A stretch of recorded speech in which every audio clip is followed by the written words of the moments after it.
കുട്ടികളെ, ഇങ്ങോട്ട് വരൂ. അമ്മുമ്മ ഒരു കിടിലൻ കഥ പറയട്ടെ.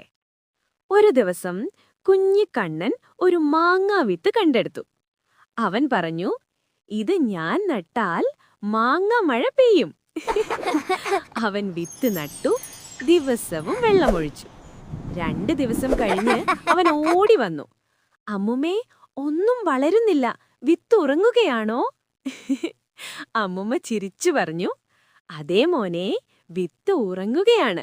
പക്ഷേ നീ വെള്ളം കൊടുത്താൽ അത് എഴുന്നേരും. കുറച്ചു ദിവസം കഴിഞ്ഞപ്പോൾ ഒരു ചെറു തൈ മുളച്ചു. കണ്ണൻ ഖുഷിയായി പറഞ്ഞു, ഹായ്, ഇത് കുഞ്ഞു മാങ്ങാമരമാണ്.